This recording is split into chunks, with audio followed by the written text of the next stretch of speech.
Good evening, fight fans. Jay's Fight Talk here. We are flying solo at the moment. Liam Tully from LT's Sweet Boxing Science will be joining me shortly, but I have people waiting, so here we are. Thank you, everybody, for joining me.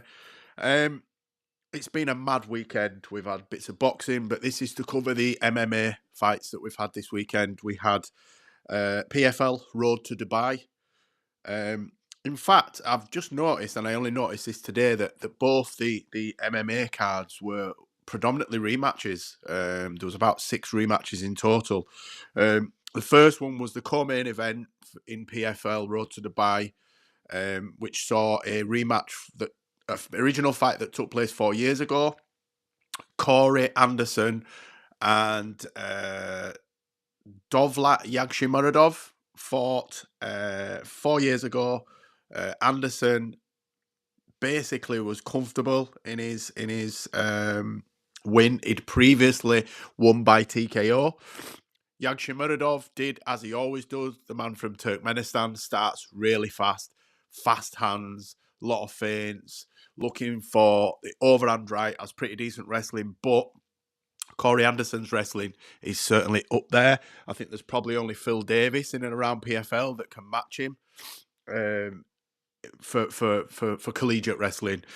And the fight was going Yagshimuradov's way until it wasn't. He just gassed. He put way too much effort into trying to get Anderson out of there early. He was playing to the crowd. It was a hostile crowd for Anderson, but Anderson just rinsed and repeat.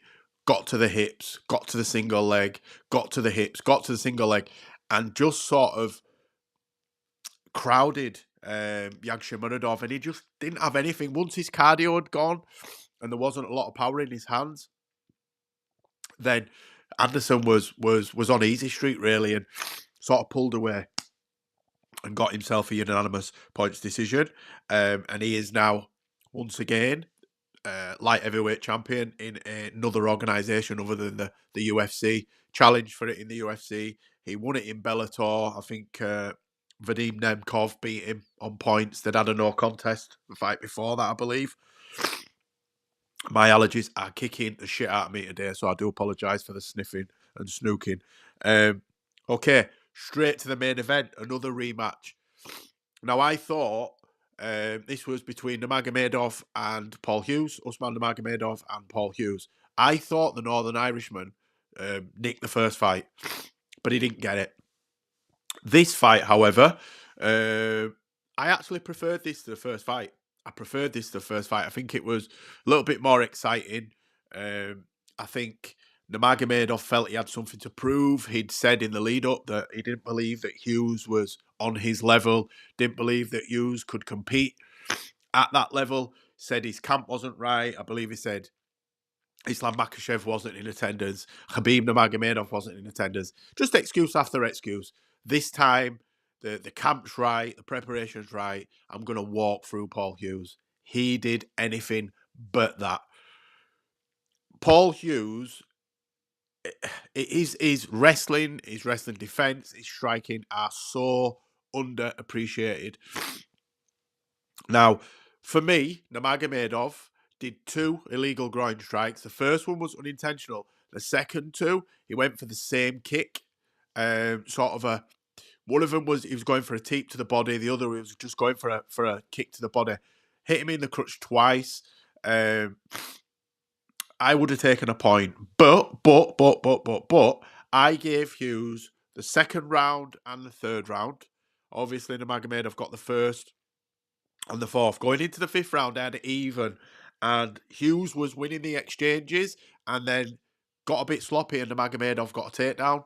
And I think that's what won in the round. I mean, whichever judge scored that fight 50-45, 5 rounds to 0 to Nurmagomedov, he'd done that scorecard before the fight had even started. And that judge needs investigating. That judge should never, ever judge a top-level MMA fight again until he's proven that he is capable. There is no way on God's green earth that fight was 5-0. To Nurmagomedov. Now, if you'd have deducted a point, as I would have done, then that fight would have ended a draw. It's disappointing for Paul Hughes because it felt like he was never winning that fight unless he got a stoppage. He wasn't winning that fight on the cards. I think they had it 49-46, 50-45, and 48-47. There was 1 in it, 3 in it, and 5 in it. Bollocks. I had it 3-2. I gave Nurmagomedov, as I said, the first, the fourth, and the fifth. Would have took a point. I'd have had that a draw. Where do they go from here? Nurmagomedov is leaps and bounds above everybody else. Hughes, I think he's lost to Jordan Vucenic, but I think he got that one back. I would have to check that. That's why I'm missing Liam Stackman. He's always got these stats to hand. Where do you go next? I mean, for me, Hughes needs to leave PFL. I know he's taken the quick money, but he's fought the champion twice. He's lost against the champion twice. He was very, very gracious in defeat. I think the groin strikes took a bit of something off, a little bit of an edge off. And I think we would have seen a different fight without those groin strikes. We saw an intentional headbutt as well, both sides. I think Nurmagomedov ended up with a cut from his. It did seem unintentional from Paul Hughes, but Nurmagomedov basically headbutted Hughes right in front of the referee. He had it. He was up against it. I'd like to see him in the UFC. I believe that he challenges anybody in the top 10. I think him versus, Sean O'Malley, Petr Yan, any of those guys would be a fantastic fight. I just don't see where he goes from here. He's at the peak. He just can't get over that hump. Do they do a trilogy? I don't think Nurmagomedov's going to want that fight again because he knows deep down that if he has an off night, if he's anywhere below 100%, then he loses. As I said, the first fight, I thought Hughes won. Second fight, I think, I can stomach that decision even though there wasn't a point deduction. Then, Las Vegas, Nevada, T-Mobile Arena, saw UFC 320. Now, I'm going to touch on the main card shortly, but I just want to discuss the prelims because Edmund Shabazian quietly putting some decent wins together. He beat Andre Muniz, decent fighter. Edmund Shabazian got rid of him in, 4:58 of the first round. I didn't remember that. I've just read that, by the way. He's cheekily climbing back up the ranks of the middleweight division. He came out of Ronda Rousey's camp to the tail end of Ronda's career. He was with that knobhead coach that she had. I forget his name, the dickhead. But they threw him in at the deep end and he just wasn't ready. I think he's really good, but I think the losses have done him a favour because he's had to go back down the tiers and regroup, and he's now starting to go through the gears and get some good wins. So I'm excited to see what's next for Shabazian, maybe a ranked opponent. This one's gutted me because I had real high hopes for Mr. Tatiana Suarez, aka Patchy Mix. He came over as the champion from Bellator and lost his debut against the debutant short notice, and he's took another fight at short notice against Jacob Wicklach and lost on a majority or a split. I forget which, but I thought Patchy won that fight. I'm a Patchy Mix fan, but I'm a realist as well. I thought he won that fight. Shit, I totally forgot. Sergio Pettis. Wow, how could I forget that? Sergio Pettis with a viral knockout was losing that fight up until he got taken to the cage, spinning elbow, one for luck, bam, back in the mix. Well done, Sergio Pettis. I do apologise for forgetting that, guys. Patchy Mix. I wouldn't be surprised if he might get cut. He could possibly get cut, mate.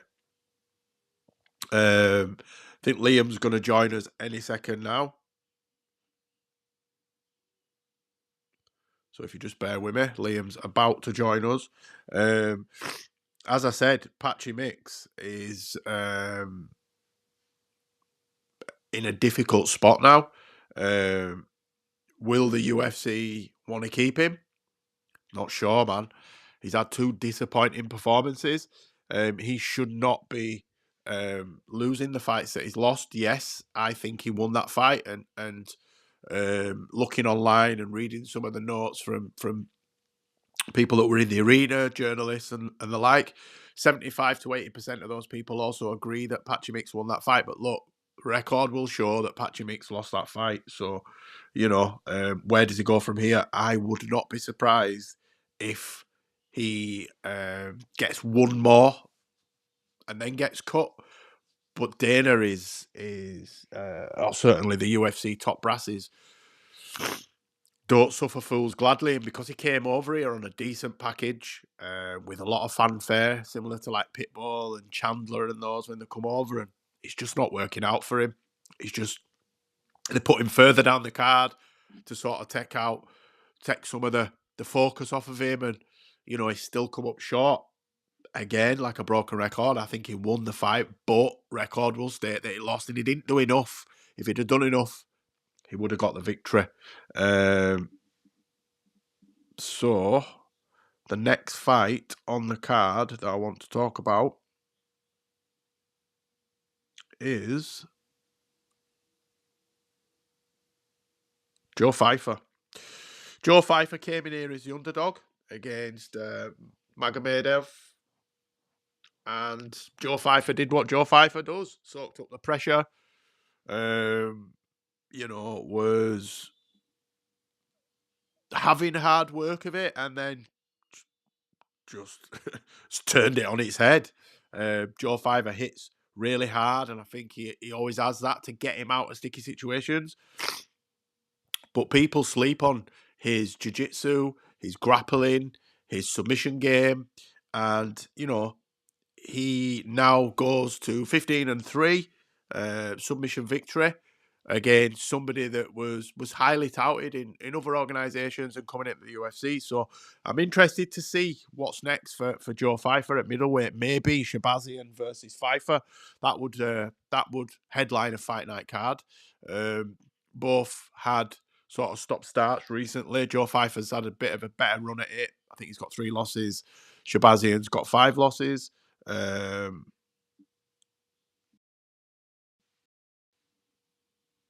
Just saying he hasn't got the link that I've sent him twice.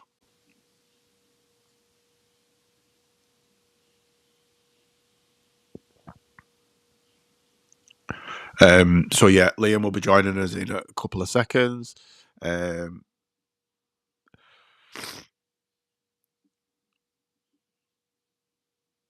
Josh Emmett.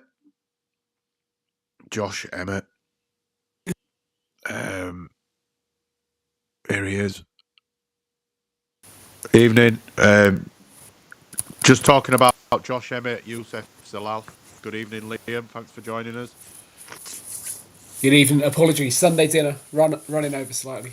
Keeping me. That's not Sunday dinner at 6:30 on the night. That's Sunday tea, mate. We're from It Yorkshire. is here, mate. That's Sunday tea. It's down south, mate. Dinner down south. Dinner's 12 o'clock. Thanks for joining us, man. Would you want to go back and talk about PFL? Because I'll get your thoughts on. Corey Anderson is the reigning light heavyweight champion again until he fights someone like Nemkov. I think Nemkov's staying at heavyweight. Made pretty easy work of Yagshimaradov. I mean, I know he stopped him last time, but Yagshimaradov is one of those. He seems dangerous for a couple of minutes, and then once his gas tank starts to drain, he don't offer a lot. What's your take on that? I expected more from Corey Anderson. He made a stoppage. He got a stoppage first time round, and you almost wanted him to kick in another gear, didn't you, on Friday night? And it just never came. It was almost like, right, you're in third gear, move on, get the finish. He looked comfortable and never showed it, did he? You just nailed it. Corey Anderson stays the champion until he fights anyone. That's how PFL looks, and we're going to praise PFL for their matchmaking for the main event, but unfortunately, when it's lacking like it was for Corey Anderson, he's champion until someone better comes along.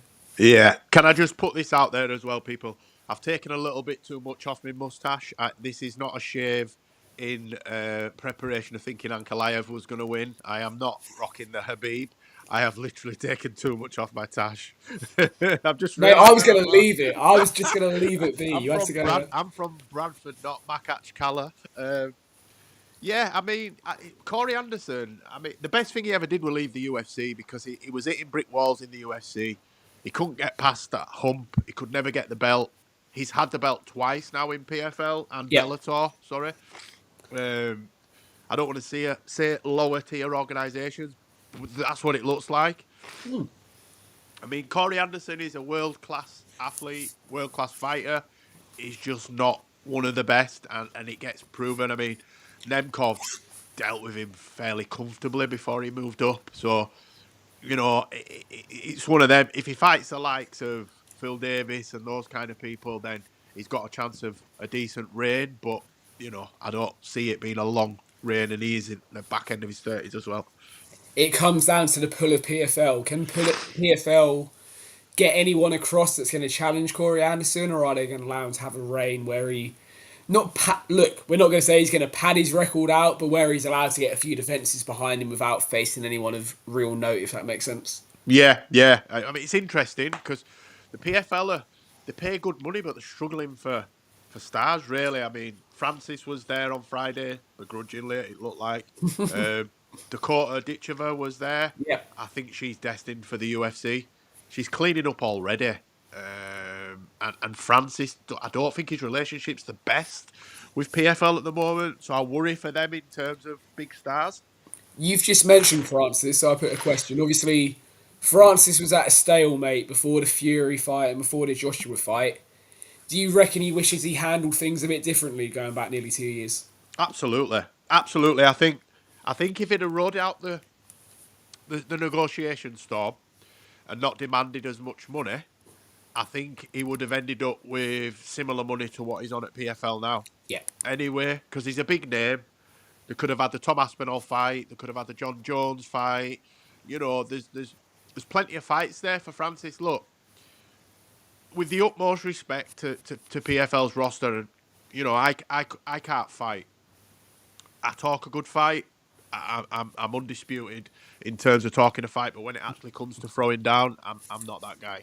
But I say this with the utmost respectful disrespect. There's no one for him to fight. No. He fought the most dangerous guy that they had. They built up this big monster, and he dealt with him just so easy.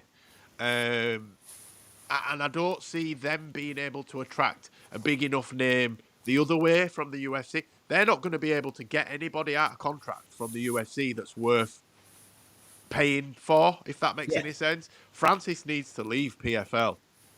It's that simple. If he wants the big fights, but is his hunger there for that now? Francis is a multi-millionaire.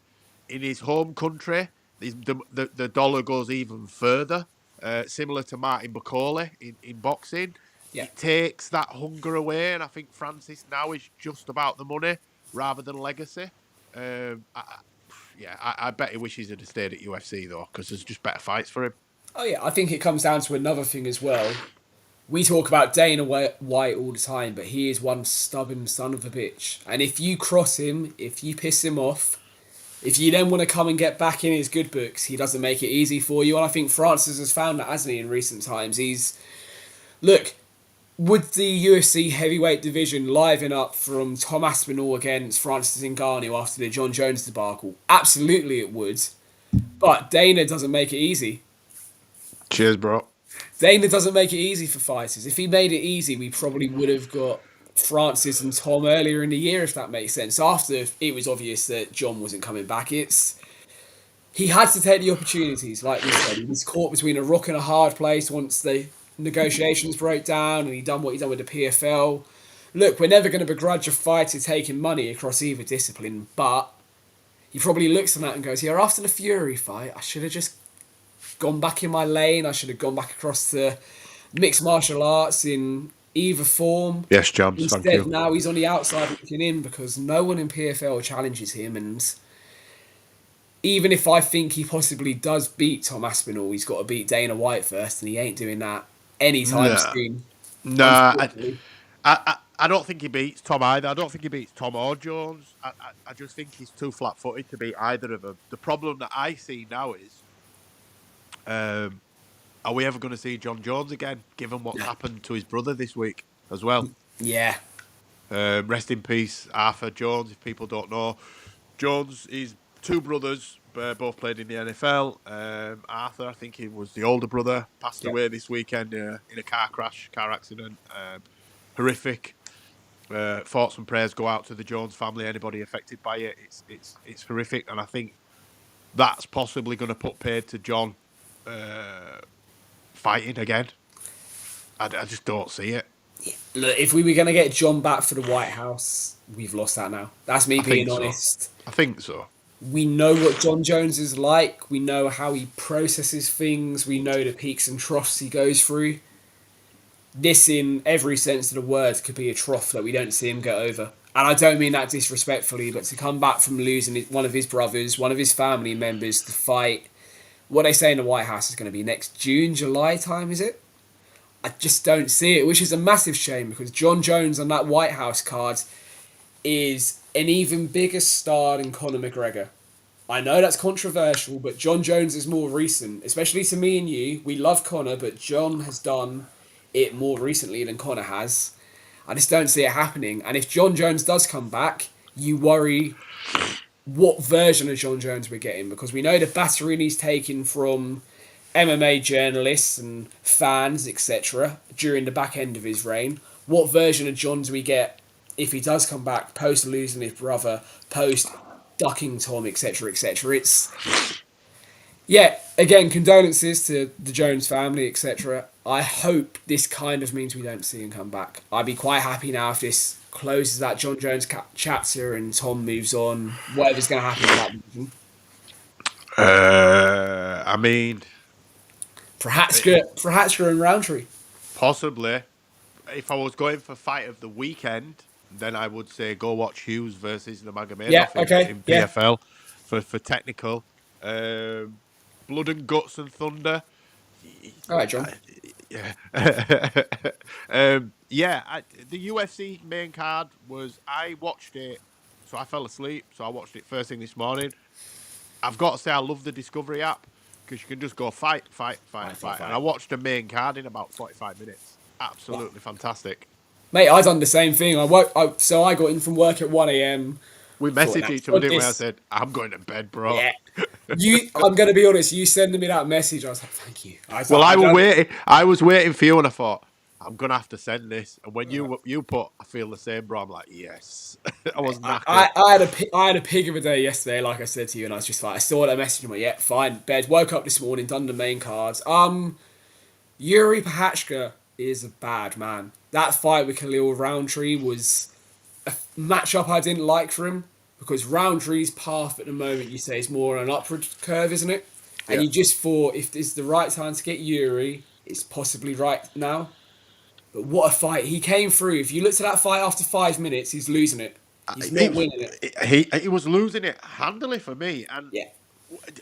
I heard the commentary say to it. It looked like he'd hurt his leg. It was like, I know he does that herky jerky movement His anyway, standing leg just wasn't right, was it? He couldn't get anything off of it. and he kept slipping as well. What's this? I've seen some clips of Roundtree. I like the stand-up fights, to be honest, lads. The grappling is what puts me off a bit. Yeah, because you don't. Do you know what it is, Jams? And I'm going to say this with the utmost respect, brother. Right, with the utmost respect, because I know that you're a boxing brain. You don't understand it. That's all. So once you understand grappling, and I'm not patronising you when I say this, it makes a massive difference. When you don't understand it, it just looks like two guys or girls just grappling with each other, Cuddling. like Yeah. tussling and Yeah, cuddling. yeah, yeah. But when you know about position of the arms, the legs, the jeopardy from moving this way, it actually becomes really exciting because you know that there's a risk for moving that way. There's a risk for moving that way. If you watch Sandhagen and Mirab that we're going to come on to, that was grapple heavy, but he still manages to keep it exciting as such. Anyway, look, let's go back to the main event of PFL. Let's do it Yeah. chronologically. I thought Hughes nicked the first fight, and judging, no pun intended, on the scorecards that we saw at the end of this fight, I don't believe that Hughes could ever beat Nurmagomedov in a place like Dubai unless he sent him out in a stretcher. That fight was never 5 rounds to 0. What's your take on it? I mean, the right man won for me. The right man won. I will say that. The right man won for me, but I'm going to caveat it with, I would have taken a point from the Magomedov for 2 intentional ball kicks, groin strikes. 1 was accidental. It ended 2 after that and a headbutt that he basically just stuck the nut on him in front of the ref. And so for me, I would have given it a draw because I had it 2-2. I gave the fourth to Nurmagomedov. I gave the second and the third to Hughes. Yeah. So I had it even. And I had Hughes edging the fifth, and then he got took down and then just got controlled. So that gave Nurmagomedov the 5th round, which is 3-2. But I'd have took a point, so I'd have Yeah. had a draw. But So I'm not arguing with the win. And I have to say that my most viewed video ever is an 11-second clip of that fight. I got 28,000 views on YouTube, and it's at 372,000 views on Twitter, which is mental. And it wasn't even a finishing sequence. So that shows how popular that fight was, how exciting that fight was, because it's my most viewed video 20-fold. What's your take on that fight, mate? So I had to watch it a second time. So I finished work, I'm on my way home, I got it on my phone. And I've got a similar opinion to you. I hear the scorecards, I hear the 5-0 shutout and go, have I missed something? Like, sometimes like, right, have I missed Yeah, it? So I got home, question put it on the yourself. TV, watched it, and had a similar scorecard to you. Should have been a point deduction. I mean, especially the one where he looks at the ref before he does the groin strike, you go, but PFL, Dubai, Nurmagomedov, cynically, it's Yeah. only going to go one way. Yep. Cynically. Absolutely. And that's not bias of any kind from us. That is unfortunately just the way it goes. It's a 3-2 fight. If you take away the point deduction, you can see, like you said, how you get 3-2 Nurmagomedov. Where does Paul Hughes go? I mean, now That was the question I was going to ask you. Where does he go? I've just said before you came on that, I mean, Nurmagomedov ain't going to want to fight him again because he knows if he has anything like a 90% or an 80%, he'll get beat. If he there's no fights him money in in... it. Exactly. Even in So Dubai, the place that can make money out of thin air, there's no money in a third fight. does he go somewhere else? Does he come to UFC? I'd love to see Hughes fight the likes of Cejudo, O'Malley, Petr Yan, He beats Merab. O'Malley. Hughes beats O'Malley for me. I think he beats a lot of them. I don't think O'Malley's as good as... Don't get me wrong, his striking's really good, but if he can negate his striking, it's pretty easy to dominate on the ground. Merab showed that. It comes back to the grappling base where you're just talking about that Jams doesn't like. I think, look, Hughes is going to be gutted. Twice now he's come up short, and you can make an argument both times he's been unlucky. Come across. Come across to the UFC and show just how good you are. And if he does come across to the UFC and wins a belt, it doesn't diminish what he done across in the PFL. Nurmagomedov is a hell of a fighter. And there could be a trilogy in 24, 36 months' time when Paul Hughes is the UFC champion. That's the reality. Yeah. One of them needs to make the move. Hughes has to go first. Nurmagomedov is going to stay put because he's still got the belt. Hughes moves across, picks up a couple of wins. That trilogy could be huge. Could be absolutely epic. But again, unfortunately, the scorecards are the talking point, which shouldn't be. It was another very technical fight. Like you say, it's the fight of the weekend from a technical point of view because you appreciate all the intricacies of what both men done. Yeah. But then we're talking about the scorecards because I still don't. How did a judge get to every round? He'd done that card. He'd marked that card before he'd watched the fight. We've You seen mean that in you mean he boxing. had a hot dog on the side watching it? Yeah, we've Yeah. seen it. We've seen that in It's a shame, in mate. boxing. It doesn't help. We don't like talking. We're not claiming corruption or anything like that, but it doesn't help the argument when such a competitive fight and you hear 50-45 and you're going, have I watched that right? What have I missed? It just doesn't help the argument, does it? No, I've watched it 3 times now and I've scored it exactly the same. I didn't I've miss watched it anything. twice and done the same. So I watched it on my phone and You on the know, TV, same I- score both times. I'm gutted for Paul because he was gracious in defeat and magnanimous in defeat, but you could tell it felt like he just wasn't going to win that fight unless he flatlined him. So, if they do have a trilogy, I'd like to see it on neutral ground. Jams, it's not about... I've not got no real martial arts experience. I've done a little bit of jiu-jitsu. I've got friends that are brown belts and stuff like that. So I've rolled and grappled a little bit, but boxing's my base. It's just from years of watching it. Just watch it, brother. And I swear to God, once you start to learn positions and the reason why they're going for certain takedowns, it becomes a little bit more interesting. But sometimes those kind of fights are boring to watch. Sometimes when they're not doing much. But what you'll find, a good referee will separate them if they're just laying on each other. They'll Yeah, separate them and make them fight. that's a feat. Yeah. Right, I just touched on the prelims. Just a couple of fights. Edmund Shabazian got a decent win. He's slowly putting a decent win streak back together. I think the best thing they've ever done for him is sticking back down on prelims because he came on the coattails of Ronda Rousey, didn't he? Yeah. And got thrown in at the deep end and just got flatlined a couple of times, like 3 or 4 times. And another chap that got a win on the main card, I would like to see him fight. So Joe Pfeiffer got a submission victory that we don't normally see from Joe. We normally see either a loss or a knockout. I'd like to see him and Shabazian maybe headline a fight night card. But talking of PFL and UFC, Mr. Tatiana Suarez, who I was so high on when he came across as the Bellator champion, is now 0-2. I thought Patchy Mix won that fight. Have you watched the fight, and what do you think of the result? I think he possibly did lose the fight. It's just, mate, it's a close one, and we have this conversation all the time. 15 minutes, if you lose the first round and then you get off to a slow start in the second round, You're chasing, aren't you? To turn it round with the judges, and he was chasing that fight. Look, he came on strong down the stretch. Have you seen his eye today? Yeah. Jesus. But it's not like a 4 or 6 round boxing fight, just to make the comparison, because we've got Jans with us watching. If you lose a round and a half you've lost. of a 3-round fight, you're gone. And that's what it was. He started too slow. Did he come on strong? Yes. Was it if it was a 5-round fight, do I think he could have edged it? Absolutely. But from what we saw in those 15 minutes, he didn't do enough. And I think that's a slight hangover from moving across to the UFC. He's not used to having to be able to be on it from minute 1.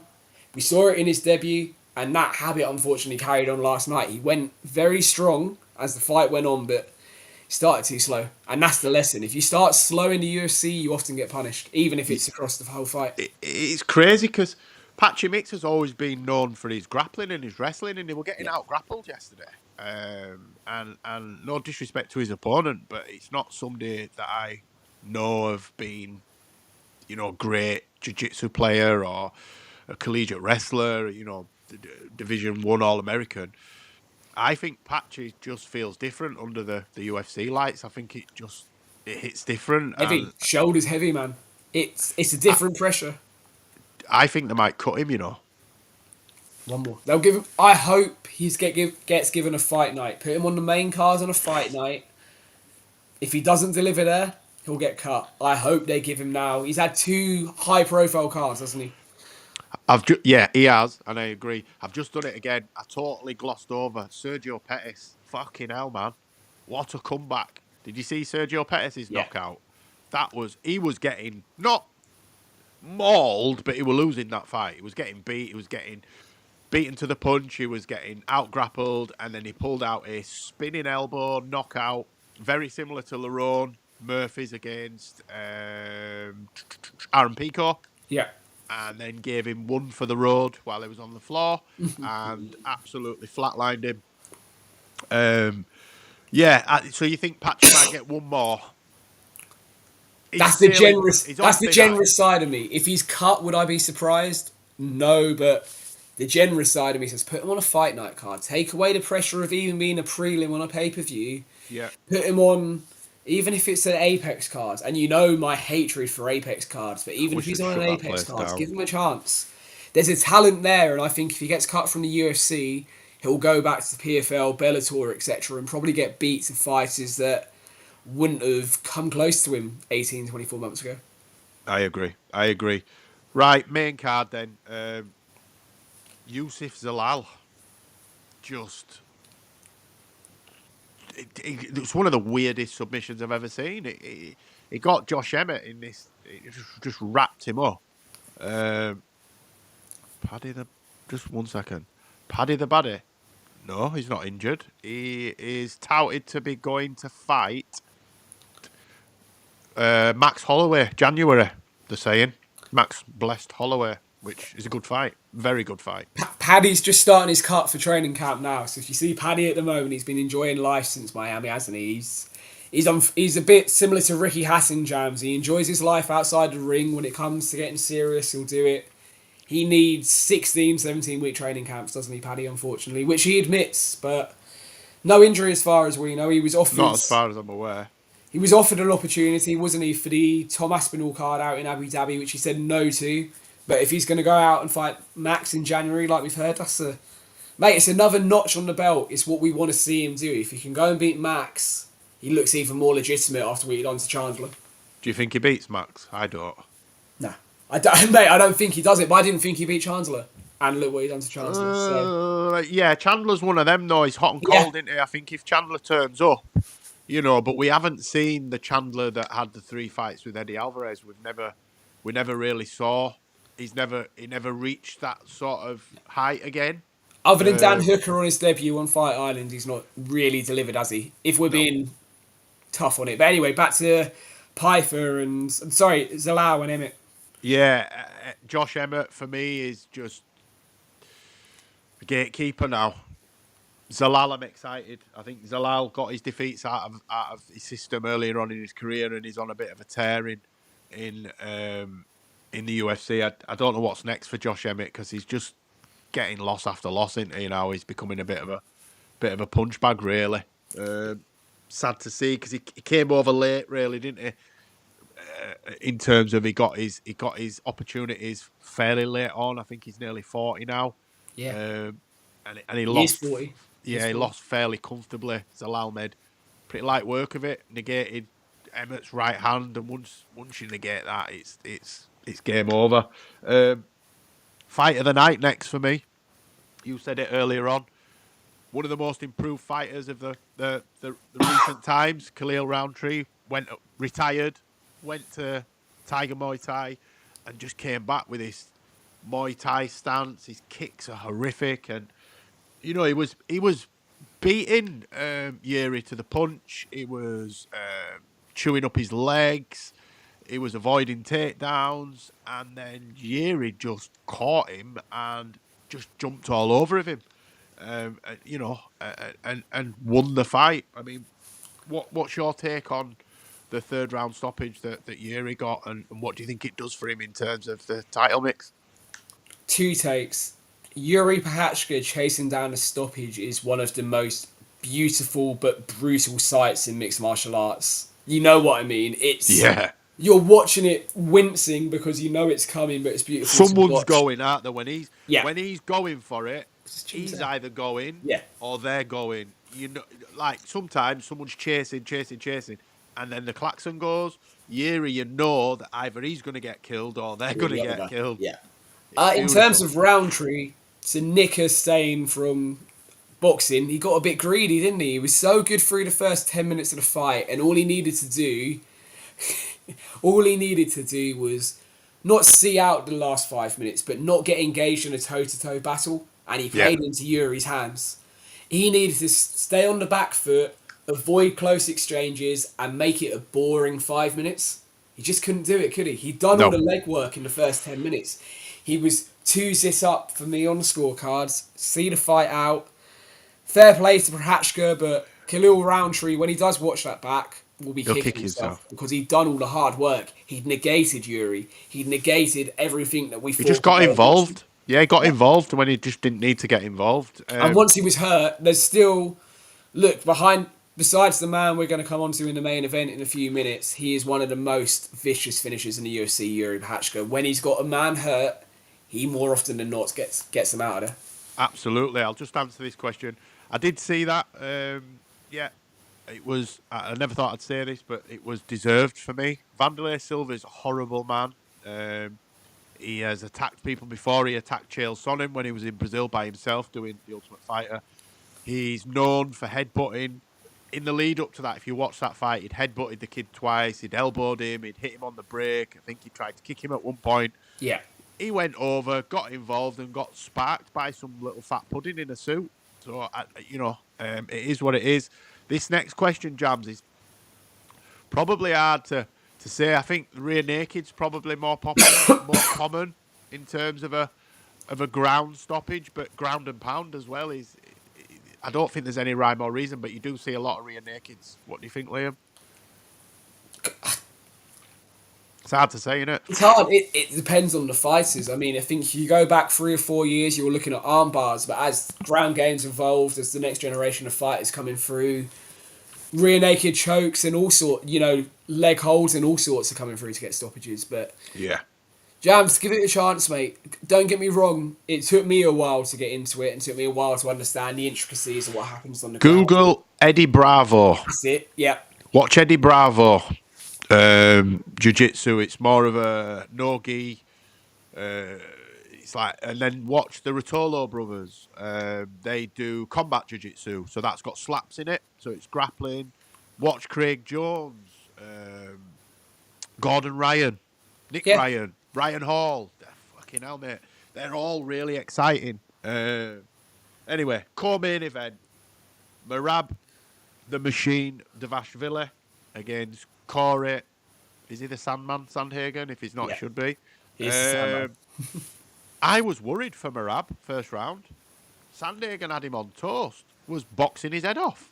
Had a good first round. He was winning it 10-9, and then Marab just sort of clicked into gear. Stopped trying to box with him at range, and I think he hit 100 takedowns collectively. Not in that fight. I mean, I wouldn't be bloody surprised. But I think he got somewhat ridiculous, like 15 takedowns last night. But he's the first man to get 100 takedowns, I believe, in the UFC. In title fights. Is that what it is? Yeah. That is mental. Absolutely mental. Well, Jams, you would never have heard of Eddie Bravo, because if you're not into, like, jiu-jitsu, you wouldn't. Don't force yourself to like it. It's not for some people. Some people just don't like it. But if you go watch the likes of Eddie Bravo, Craig Jones, Gordon Ryan, Ryan Hall, Nick Ryan, you'll appreciate jiu-jitsu a little bit more. Watch the Rotolo brothers in combat jiu-jitsu. Oh, it's fucking hell. Has he got his top on? They won. All right. Yeah. I'm hot, mate. This isn't even intentional. Not into football, do you know mate. football? Have you heard of the game football? Nah, I don't like it. It's men chasing a bloody Anyway, let's stick on ball the around fights. Go on. Sorry. Corey had Sandhagen had 5 minutes for me. We know he got it on late notice. We know he didn't get a full training camp. So when I saw him start, that's how I wanted to see him start. But at the same time, we know what Marab's like. He's a little machine. He's an absolute animal. And I just thought, right, Corey's... Oh, he's not got it done in 5 minutes. He's Corey, done. you're fucked. Yeah, he's done. It doesn't... And that's no offence to Corey. You just look at that and go... Right, Marab's just going to go from first gear to maybe 1.5, and then it's effortless from Marab. He never looks like he's exerting himself anywhere near as much as you think he would, but he's always effective. His cardio's got to be up there with some of the best in mixed martial arts. It has to be. He never slows down. He's never headlining a pay-per-view, and I say that with love. Dana's not going to allow a fighter like Marab to be one of his pay-per-view headliners. He's perfect in this co-main slot, I think. Yeah. But look, ruthless efficiency. Corey Sandhagen done what he needed to do for 5 minutes, but you can't sustain that against Marab, because Marab then just went, oh, okay, I need to turn it up a bit, and that's all he needed to do. Corey was competitive for 25 minutes, but he's another fighter to find out, how do you arrest the tide? How do you change the puzzle? He just couldn't do it. Who's next then for Marab? He's beat everybody. I don't see anybody at bantamweight. I don't see any fresh faces. I mean, who is there that you would... I mean, does he fight Jan again? I thought he beat him fairly convincingly. He's beat everybody there is to beat. Yeah, and the double complication is Taporia is the champion at lightweight, so he's not moving up there. Lightweight? He can't go lightweight. Sorry, featherweight. He's Aljamain, isn't it? Aljamain's his friend, and Volk, the champion, isn't he? But I think Aljo's trying to get that fight, isn't he? So I think he'll stay. But I mean, who next for? He's just going to start lapping the division. But I mean, it's awesome to see. It's awesome to see because he's a character, and if you don't, people don't like his wrestling, but I enjoy it. I enjoy watching him. I really do. Yeah. Enjoy watching him. Hold on a second. Liam's gone. He's got a Two frog in his throat. Just answer Jam's question. Yeah, you've just got to keep at it and just watch a bit. Eddie Bravo's good to watch for jiu-jitsu. Craig Jones, Gabby Garcia. Watch a bit of combat jiu-jitsu and it'll make a little bit more sense, and then you'll see that they're not just rolling around on floor. And I don't mean that patronising your Jams. It's just I understand jiu-jitsu a little bit more, that's all, so it makes a bit more sense. But it gets boring for me sometimes.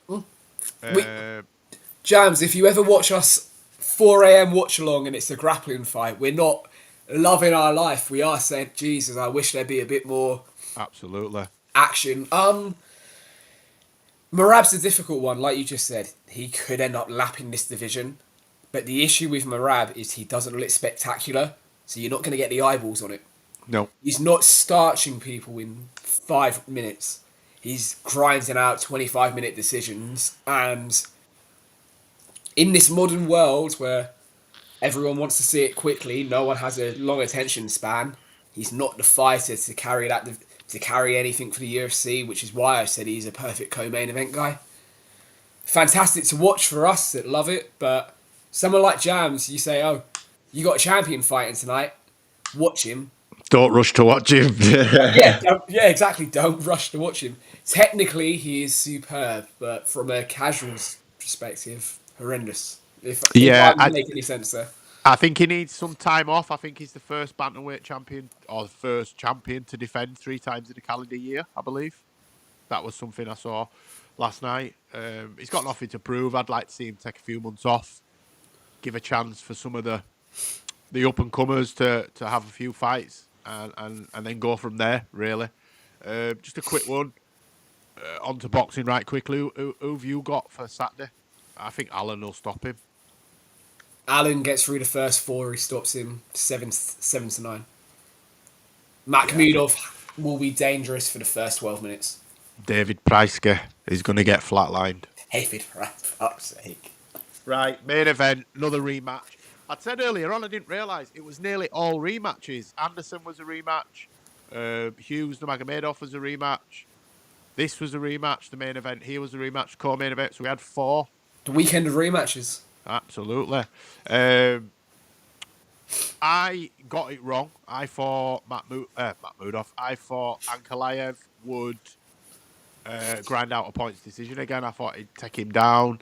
And Powhatan just started really fast on the front foot, stood straight in range, and just blasted him out of there. I tell you what, he is lucky though that last year's rule change came into effect, because he finished him with 12-6 elbows, which up to 8 months ago were illegal. So well done. Crazy. Wants to move up to heavyweight. Don't think it's a good idea for him, but what more can he do? What more can he do? Mate, mental. My second favourite result this weekend behind the derby, and our first one in 16 years. I've had a good day. I enjoyed that this afternoon. High sixes all round, Liam. High sixes all round. That's Norwich, mate. You can any jokes, send them up the A140 today, mate. They can go the other way. Love to anyone from Norwich that may be tuning in. But no, look, Pereira is that guy, isn't he? You write him off, and he comes back and goes, Sharma. Oh, hold on a minute. You tell me I can't do this. Well, I'm going to do it quickly. That's the thing with him. He always seems to make statements quickly. So I saw a tweet earlier. Sean Strickland, 18 fights unbeaten. Snapped by Charmer. Adesanya, 23 fights, the same. Prohachka, 13. Jemiah Hill, 4. Roundtree, 5. Ankalaev, 14. He breaks fighters that's confidence is sky high. Yeah. And we slag off Herb Dean quite a lot for being premature sometimes with these versions. No, that was right. That was right. Because he stood there for a good 45 seconds and he spoke to Ankalaev and he said, you've got to show me something. You've got to show... And couldn't do it. Look, Ankalaev never protested. That's always a good sign. He never protested. He just laid back down and then went and sat on his... he had the old It's Um, me. I'm back. it's. That's literally, yeah. I mean, he did what he said he was going to do. Ankalaev said he'd railroad him. I thought he'd beat him on points. I thought we were starting to see the slide, but he said he'd injured his hand. Looked like he'd hurt his foot as well. He was feeling his toes. I don't know if you saw that at the end of the fight. I remember when John Jones snapped his toe against. Yeah. I can't remember who it was. He snapped his toe, but It wasn't Reyes, was it? no, No. no. Was I it? think it was someone like Gustafsson, maybe. Dogfight, proper Yeah. dogfight. I mean, he's going up to heavyweight. I don't think he's big enough, but I mean, you can't back against this guy, can you? I thought he'd struggle at light heavyweight, especially after losing to Ankalaev the first time round. And where did he lose that fight? Up close. So what did he do in the rematch? Oh, he got into a grappling exchange, he dropped him, and then he finished him. And then Can, you go, fuck me, right, okay. So every time you think there's a flaw in the game, look, I'm not saying he's now an excellent up-close fighter, but he's come back last night and gone, okay, this is where my flaw is. Let me win the fight this way round. I mean, you run out of words for Alex Pereira. Going up to heavyweight is possibly the only thing that keeps it exciting. I mean, I'll watch an Alex Pereira fight as long as he fights because yeah, it's all action. yeah. But imagine him against Tom. Tom beats Cyril Gown in 2 weeks' time. The first big pay-per-view for Paramount Plus deal. It's massive, mate, and that's what it's about. It's about generating numbers. It's about generating pay-per-view buys. First three division champion. I don't think he Um, does it because I think Tom is a little Tom's bit too more good. intricate. He's too big, especially He's in those quicker, up I close think. I think exchanges. Tom's Yeah, quicker. I think his hands quicker are on his quicker. feet. Maybe not in hands, but in movement, he's quicker. Let me. What's the best fight? 1 second. What's the best fight to make in the UFC or MMA universe right now? Not likely. Just straight up best fight. John Jones, Tom Aspinall for me. Ilya Topuria against Islam Makhachev at 155. Yeah, probably John Jones, Tom Aspinall for me. Those two, the two you've just said, I'd love to see Makachev against Ilya. Don't think we see it, and we've already touched on John Jones. Or Mighty Mouse Demetrius Johnson against Mirab Devashvili. I don't think we'll see it because I think Mighty Mouse is done now. But I think if anyone could beat him, it'd be my guy Mighty Mouse, who is the GOAT That's a hell of for a me. slog of 25 minutes, though. Let's be honest. That's Oh just yeah, you're not seriously getting a technical. you're not getting a stoppage. That is technical. Can I just ask you one question, Liam? Is Ankalaev or was Ankalaev that good? That's not me saying he isn't. I'm asking the question. Did we get drawn in by some of the performances of his opponents were not the best?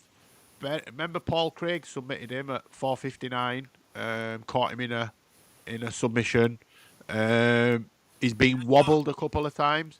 Was he ever that good, or is he as good as we thought he was? He's raw still, mate, and it's weird to say that about someone that's been a champion. Ankalaev is still raw. Him becoming champion probably came 18 months too early. We should be Prohaska, that's what happened with Prohaska, didn't it? It came too quick for him. yeah, we should be talking about Ankalaev getting the title shot the start of next year.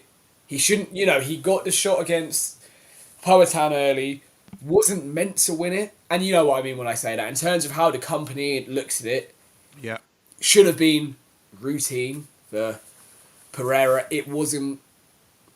He can come again, mate. It's just about if he wants it. How he responds to this loss is going to say a lot. We watch fighters all the time. When Alex Pereira lost to Adesanya, sorry, when he lost to Adesanya, he came back, broke his toe in his next fight, and then went on this run of fighting 3 times in 5.5 months. I'm not saying Ankalaev needs to do something like that, but if that's how he's going to answer losing and coming back into it, then he's yeah, got it about him. If yeah, it's yeah, yeah.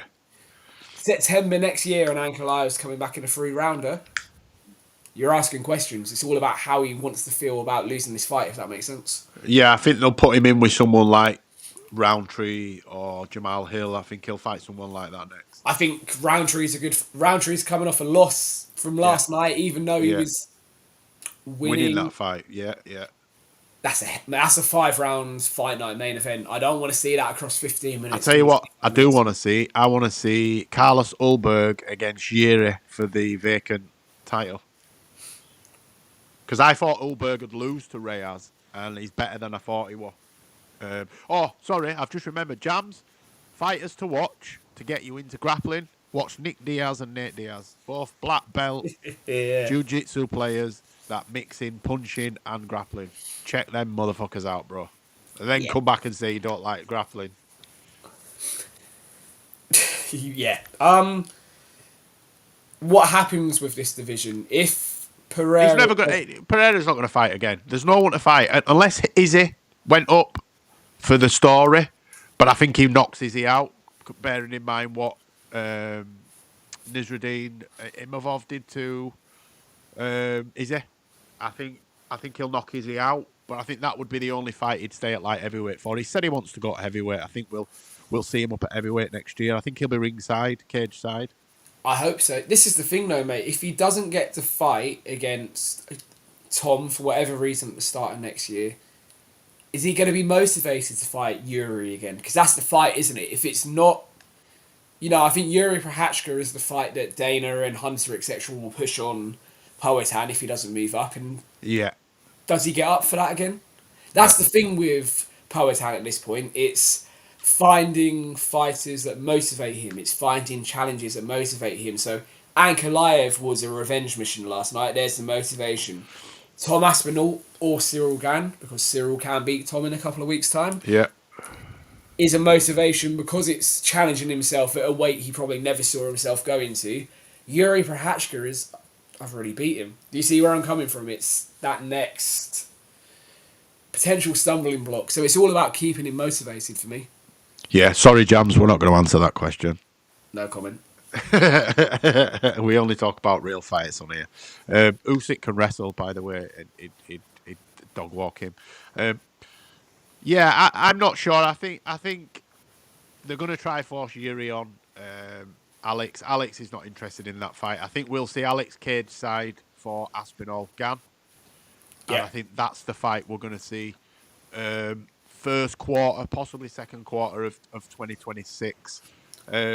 You got anything further to add, Liam, before we wrap up tonight's Sunday Straight Talk? It's been an absolute epic weekend. Oh, just add, King of Violence is Mike Perry.